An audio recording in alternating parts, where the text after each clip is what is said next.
Hello, everyone. Welcome to the Trucking Tower podcast and this segment of Venture Capital Expert Insights. I'm very excited to be joined today by Tony Ihander. How are you, Tony?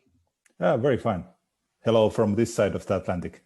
Yes, all the way from the other side of the Atlantic. I really appreciate you coming on with me. I've had so much fun talking with you offline. So Tony has been an entrepreneur since he was 16 years old and has so many different experiences to share. I really appreciate you sharing your insights with us. I've got some questions I'm going to walk through with you for our people that are listening and watching. First one, just to kind of kick it off. Where were you? What happened? Who were you with that inspired you to do what you do today? One of my role models has been when I was 16.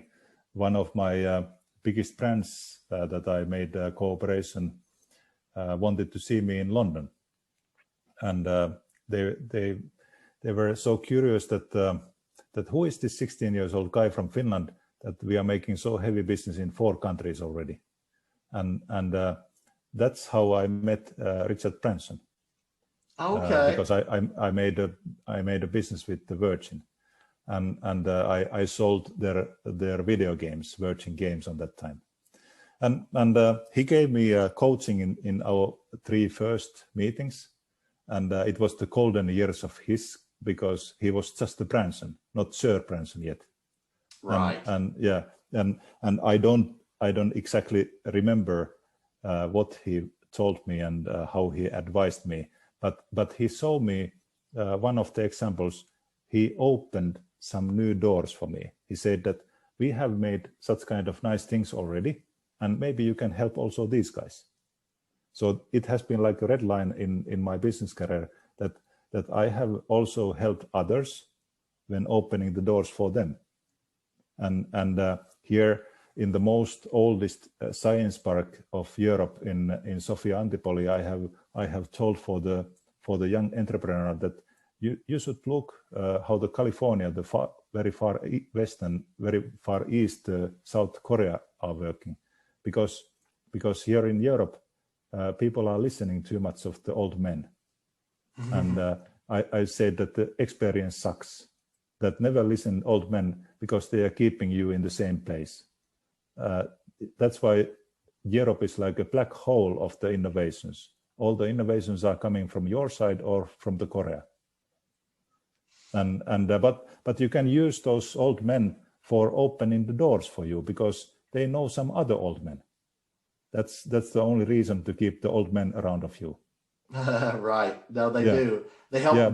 They help the businesses get going. You know? But the Europe is having still tradition to listen to those old men, and one of the discussions in LinkedIn was about this topic, and some guys they didn't like my example of the Apple, that I said that the 2 Steves they made that when they were very young, and of course the patriot of Finland, he said that but this Mike Markkula, who was the guy from Finland, he was the first investor and advisor for these 2 Steves. But I said that from the Wikipedia you can easily see that Mike was also less than 30s when he helped those in the early Apple days. So it was also not example of some old men is advising. Right. Yeah. Younger men. Yeah. Yeah. You know, based on all of your businesses you've been involved with, your entrepreneurship, your venture capital that you've been involved with, what are some of the top 2 or 3 mistakes you've seen from business owners, from venture capital, that you should avoid? Basically, what are the top mistakes to avoid? Yeah, I'm using the same joke every time that I can't tell anything about my mistakes, because I have not made any of them.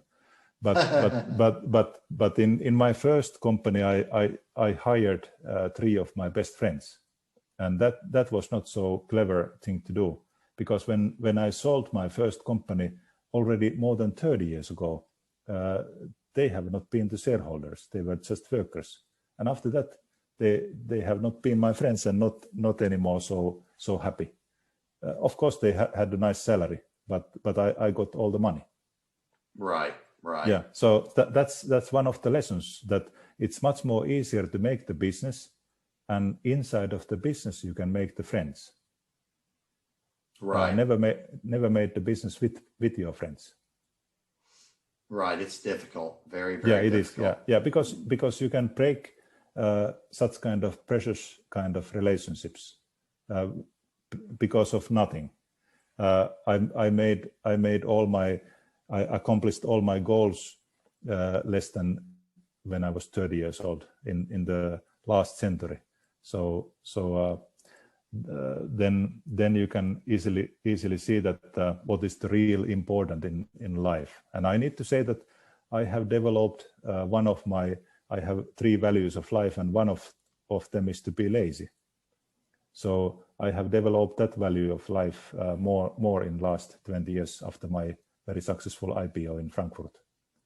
So, but it's I know that Americans are hardworking people, and also here in Europe, in the Nordics, the Protestants, they are believing in hardworking. Yes. So it's but I never got this kind of education for my life. So I have needed to survive by talking only. I never made any workday in my life. That's great. You know, on the flip side, what are some of the top success secrets for being successful as a business owner or as an investor, as an entrepreneur? What are some of the top success secrets that we could share with others? Yeah, I have noticed that I'm not any kind of expert in any businesses. So I have kept myself always in the business level only, and then I have trusted those experts. I have hired more than 450 of them in my life, and yeah, but it's fine to have them, and when you are the leader of the experts, you can't run them as a factory. You can tell for them that here in the left corner upper here we are having our goals, and sometimes you can see that yeah, they are going in the right direction. Maybe they are using different vehicles and different speed or something, but if you are seeing that yeah, they are going there, then you can be happy and concentrate on your own business. Right. Because if you are going to the table of the experts and you are saying that yeah, you need to keep your iPhone like this and putting your fingers like this, then their motivation is gone. Right. And then you are using only one brains in the organization. Why to hire much more smarter people if you're not letting them to use the brains? True. Yeah, and that's why I have not needed to make any workday in my life. Absolutely. And I made very fast 4 exits in the 90s and more than 1,000 flights inside of 10 years, and also the most successful IPO in Frankfurt 2000. So in less than 8 minutes we made 1,730% of money, and my 4-year-old daughter was in the cover picture of Frankfurter Allgemeine Zeitung magazine.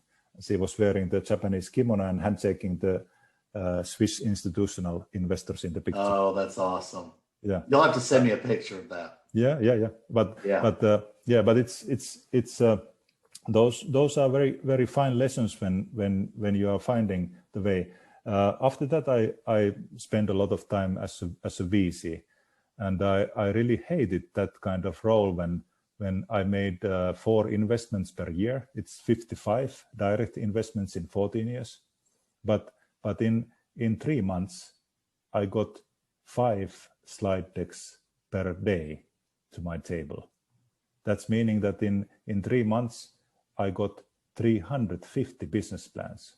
Mm-hmm. And then I needed to say for the brilliant, great guys in 349 companies that no. And for the only one of them I said yes. And right. I really hated that role. That's why I found after I converted our VC as a family office 5.5 years ago, 2015. I found a new role as a fundraiser and also the personal investor. So now I can make only the happy things. I can open the doors and smile and helping people to handshake. Of course, under the epidemic, they cannot handshake. Right. Yes, it's been an interesting year. That's for sure. Yeah. So how can we support you, Tony? What are you working on? And, what can we do to support you? Yeah, it's I have had such kind of great experiences with making business with the Californian companies, and I have been there also in the 90s. I still remember California with the warm heart. But when I have paid my electric bill in so many different countries, I have noticed that there is so many different ways to do the same thing. And that's why it's better if you are having experiences from different parts of the world. And that has been one of my secrets, that I have used some best practices from other countries and some other business areas, and I have used them as a business components to the other businesses. So like one example, like Swiss watchmakers, they said for me that you can learn this our business in 25 years. And in the next year, I made the biggest success there because I used something from the Revlon cosmetics for them. So like I've said many times that the Uber is coming always from the outside of your business. Right. It's not inside of your business area yet. And I have been lucky because 2 times in my life, I have been exactly in the middle when 2 heavy business area continents are crashing together. And then you can see how the new business Himalayas are born. And in those Himalayas, you can find the best profit for the short time. Right. I've seen that twice. Well, it's more than luck. You're very good at looking at things and finding opportunities. And then I've learned. I've learned that in the business school already. What is the next playing card coming from the deck? Mm-hmm. That's the one of the nice skill to have in any kind of businesses, to know what is the future. Absolutely. Tony, what would you say about your overall guest experience coming on to the podcast? Yeah, it was very nice. I have done my first podcast 2004 when the Apple was launching them, and we made one. We made the top 1 podcast in Finland on that time. It very was nice. It was called the Cafeteria of Hessu, and he was the guy who was inviting us with the Skype to the same table to talk about the technical trends. And I was the official Apple believer on that group. So it was nice. We had nice kind of listeners, but it was audio only on that time. Right. Started out in audio. Yes, absolutely. Yeah. But I like the idea of that. But this experience was nice. The tools are much more better and much more easy and simple.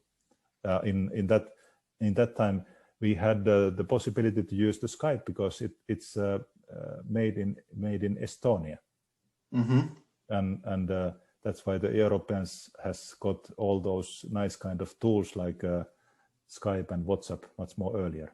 Right. I've been using WhatsApp a lot more here lately with overseas contacts mainly. Yeah. But do you have heard the original story how the WhatsApp has born? No, I don't think I have.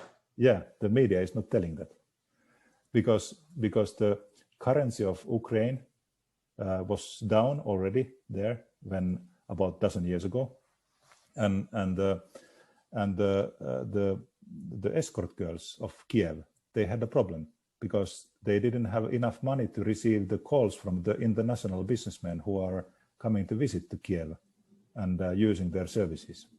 So they were asking from one of the coder boy that, you can make the database platform for us to receive the SMS and calls from our international clients. And that's how the WhatsApp born. And Very nice. And do you know what is the funniest part of the story? What's that? When the Facebook bought WhatsApp away, do you know who was the seller of the company? I don't. Only this one coder boy. Oh, really? So the ladies needed to still continue the old business. Right. Yeah, and they were the real innovators for that one. Mm-hmm. Oh, it's very, very widely used now. I know for sure. Yeah, I know, but it's very ugly interface. It has not changed since for 10 or dozen years. It has been the same. Yeah. And right. Facebook, of course, they bought it because they wanted to have only the database, because everybody has too many Facebook friends on that time, and Facebook didn't have the possibility to check who are your real friends that you are communicating every day. So right. They bought WhatsApp only for that. Right. Right. Well, I've got one final question for you, Tony. Yep. What would you say as a final word of advice for these people out here in entrepreneurship and navigating the venture capital world? What would you say as a final word of advice? Don't believe those marketing speeds of the smart money, because I have never seen smart money in my life. Because those VCs, they are sending some assistant to your board, who is having always the same questions for every board meeting. Never answers, never connections, never experience. Those VCs are having only guys from the banking and the corporations, and they never sit in the same place than yours. They never been entrepreneurs. They never made any exits in their life. So right. It's better to get business angels and the family offices in as your first investors. Very good. Well, Tony, I really, really appreciate you coming on with me. You are so fascinating. I love talking with you. And that's going to do it for this edition of the Trucking Tower Podcast, Venture Capital Expert Insights. And we will see you guys soon. Yeah, very fine. Thank you, Guy. Thank you, Tony. See you. Bye.